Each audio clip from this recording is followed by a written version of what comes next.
Good morning. It's a rainy day, gloomy.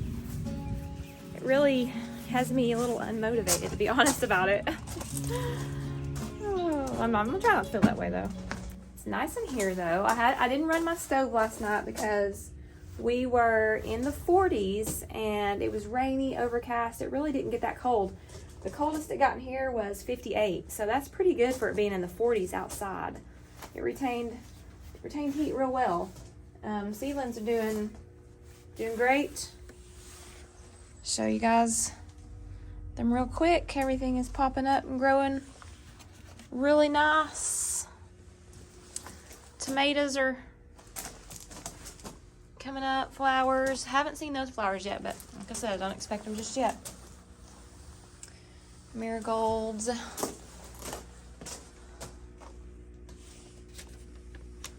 All those are growing.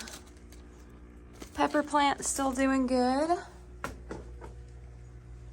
Haven't seen my delphiniums yet, or my coreopsis. Still waiting on those to sprout. And I need to go in the basement real quick and check my guppy tank. We'll get the status on that as it's getting ready. Oh, it's super clear. Looks really good. I've got some water sprite in here. Those are the live plants. They grow really quickly. The guppies will like swimming in them. It'll be a good place for them to hide. So I have an old pastor from years ago who raises guppies, and he's got like beautiful show quality guppies, several different kinds. So I'm gonna go meet up with him next week and get some. I'm trying to decide what colors I want. He's got like several different trios you can buy. So I'm going to pick one I like, and then we're going to start in here. And what I think I'm going to do is buy a separate little tank for the fry. So whenever they're getting ready to give birth, we'll have somewhere safe for them to give birth that they won't have to be mixed in with the older ones, and I can raise them up in their separate tank.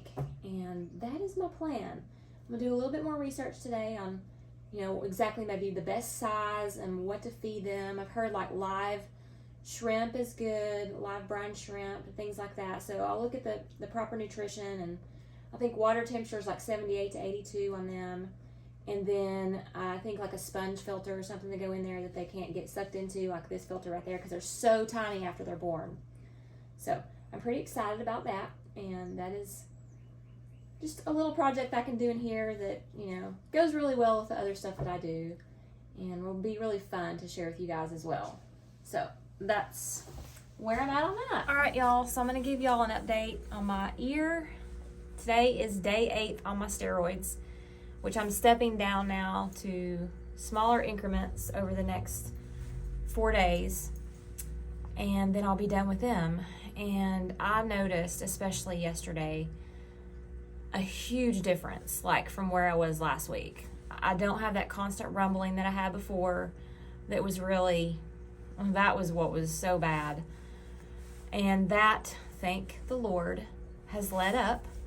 I can hear better. I don't feel so off. I don't feel like one ear is just so much different than the other. Everything is starting to feel very normal again. I'm so thankful for all the prayers from everyone. It's just meant a lot and made a huge difference. I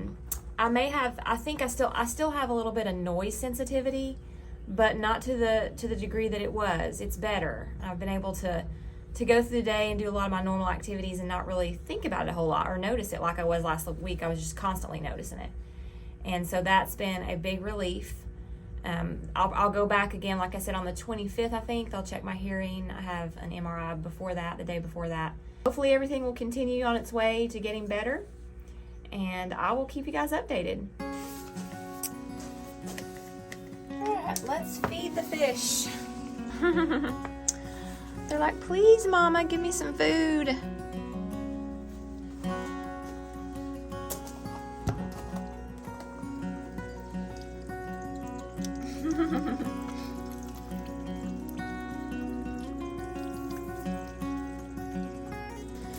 Y'all check out my plants. They have grown so quickly out here in this greenhouse.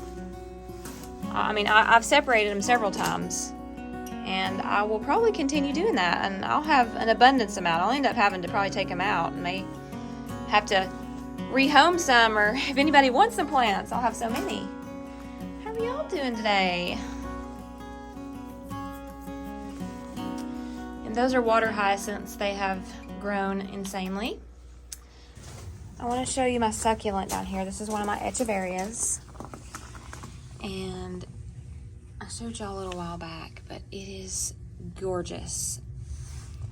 It's got a gorgeous bloom going on. So pretty.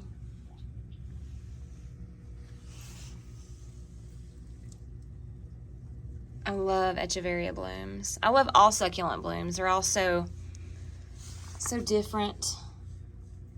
And they stay bloom for so long. I love them. All right, I thought I'd share just a little bit of information about like fungus gnats and things like that. I know people that have like house plants or that are doing seed starts, whether it be indoors somewhere or in a greenhouse. People have been posting online about, oh, I have some fungus gnats. What do I do about it?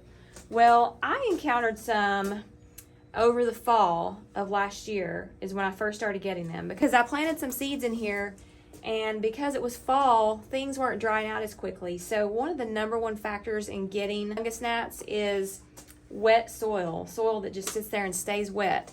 And sometimes that is kind of difficult if you've got seedlings and things like that going on, because there's like a balance there. You don't want your seedlings to dry up. As soon as they dry up, then you're in trouble. So there's a happy balance. I tend to keep mine a little bit more on the wet side. After you spent all that time putting seeds out, you don't want to come down here and they've withered over and that's it. They're done. So these are some of the things that I do to combat the fungus gnats. First thing I do, I think that it's just more of several techniques applied to each other, as opposed to just one thing that's going to be a cure-all for everything. So I did in the fall beneficial nematodes. Now you can look that up. I got it in a box, and it come with like a little sock. You put them in there and soak them in your water, and you water everything. And you work it into the soil, and they'll get after those fungus gnats. Now I did that. I noticed that I had a reduction in fungus gnats, but it didn't cure everything. I still had them. So the next step that I took was something called mosquito bits. Now, I'll tell you what, I like them a lot. These things right here, they work really good. They also come in this. This is probably what I'll get next time. I just take one of these rings and I drop them down in my watering can. And I keep that watering can filled up with water, my fish water. And it dissolves that little ring and keeps that mosquito bit dissolved into that water. And it lasts for quite a while. I mean, tons of waterings. That seems to definitely help with the fungus gnats as well. Other things that help with fungus gnats, if you have succulents and things like this, especially good to do, is put like a top dressing.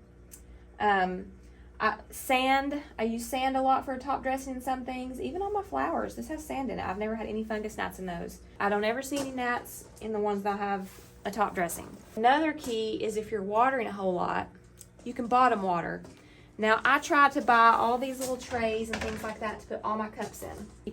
I can water from the bottom, just pour the water down here and it comes up through the cups. I always put holes in them and it keeps the top of this little dry, but it gets to the roots. Now I think that's really a good technique.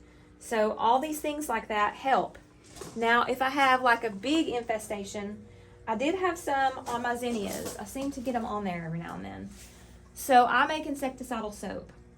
Basically, I just take Dawn dish soap.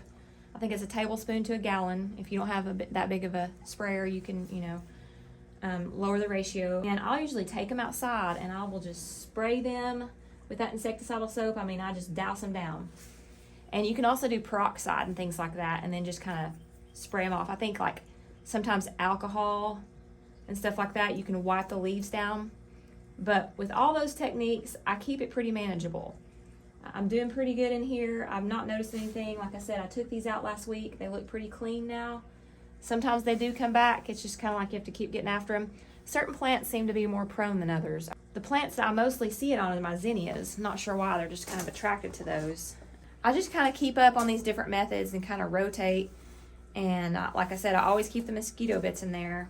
And I like the insecticidal soap that I make. It seems like it gets after them pretty good, especially if you've really got an outbreak. But those are the things I do. I recommend, you trying those and trying more than one thing. And especially if you're taking like the organic route, and don't spray chemicals in my greenhouse because we eat food in here. I have tomatoes we eat and things like that. And I'm growing plants for the garden or to sell to other people. So I don't use chemicals, and I have pretty good success. Oh, one other thing I like to tell you guys. I have carnivorous plants. These are pitcher plants. These plants, they feed off of insects. So they catch a lot of these gnats.